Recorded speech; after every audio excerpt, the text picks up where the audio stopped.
Iran और Oman बना रहे नई हिकमत अमली। स्ट्रेट ऑफ हॉर्मुज में नई राह की तलाश की जा रही है। जी हाँ, सही सुन रहे हैं आप। ईरान और ओमान स्ट्रेट ऑफ हॉर्मुज में जहाज़ों की आवाजाही के लिए नया साझा समुद्री रास्ता बनाने पर बातचीत कर रहे हैं। इस प्लानिंग का मकसद समुद्री रोजगार को आसान और सुरक्षित महफूज बनाना है।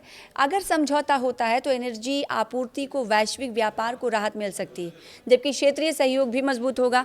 ईरान स्ट्रेट ऑफ हॉर्मुज से गुजरने वाले जहाज़ों के लिए एक सिंगल टू वे रूट यानी एक ही दो तरफा रास्ता बनाने के लिए ओमान के साथ बातचीत कर रहा है। बीते सोमवार को 3 अगस्त को तेहरान में एक प्रेस ब्रीफिंग में ईरान के विदेश मंत्रालय के तर्जुमान इस्माइल बकाई ने कहा कि ये व्यवस्था उन कई अलग अलग लेन की जगह लेगी जिनका इस्तेमाल इस स्ट्रेट ऑफ हॉर्मुज में जहाज़ों के लिए किया जाता है।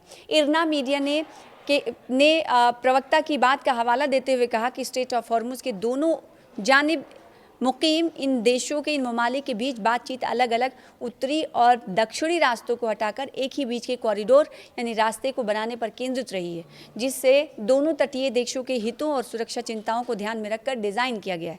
हालांकि मंगलवार की शुरुआत तक ओमान के विदेश मंत्रालय ने इस बातचीत पर कोई टिप्पणी नहीं की, ना तो सार्वजनिक रूप से इससे इनकार किया और ना ही इसकी तस्दीक की। अगर ये स्ट्रेट ऑफ हॉर्मुज से जहाज़ों की आवाजाही फिर से शुरू करने पर की व्यवस्था पर सहमत हो जाते हैं तो ये उन देशों और विश्व की इकोनॉमी के लिए बहुत फ़ायदेमंद होगा कि एनर्जी शिपिंग पर लगी रोक से जूझ रहे हैं और उसमें कहीं ना कहीं खातिर खा लाए अमल इख्तियार करते हुए रास्ता साफ हो जाएगा।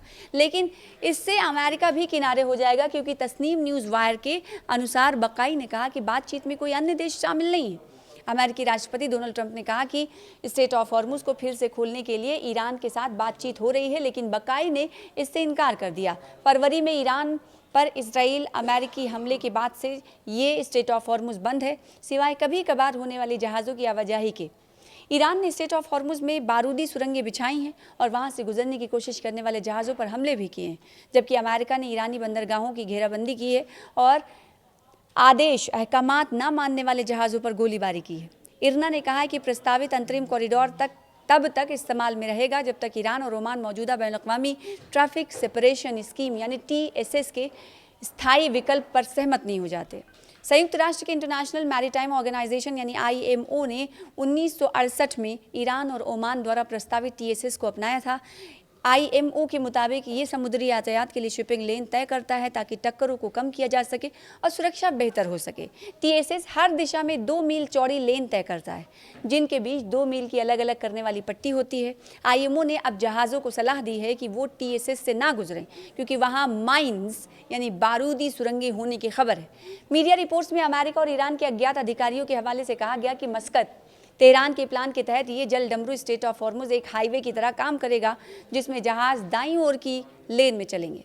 रिपोर्ट्स के मुताबिक खाड़ी देशों की जानिब जाने वाले जहाज़ ईरानी सीमा के पास वाले रास्ते से जाएंगे, जबकि वहां से निकलने वाले जहाज़ ओमान की सीमा की जानिब जाएंगे। हालांकि बकाई ने कहा कि ओमान के जल क्षेत्र से होकर जाने वाला दक्षिणी रास्ता, जिसे वाशिंगटन ने शुरू करने की कोशिश की थी, वो अमेरिका और ईरान के बीच जून में हुए समझौते मेमोरेंडम ऑफ अंडरस्टैंडिंग के खिलाफ था और इससे पर्यावरण और राष्ट्रीय सुरक्षा से जुड़ी चिंताएं भी पैदा हो रही थी।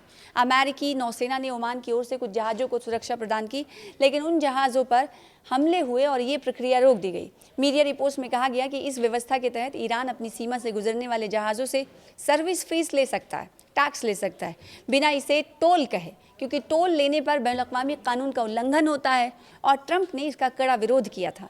उनकी ब्रीफिंग की रिपोर्ट्स ने ऐसा लगा कि बकाई ने फीस से जुड़े सवाल का सीधा जवाब देने से परहेज किया।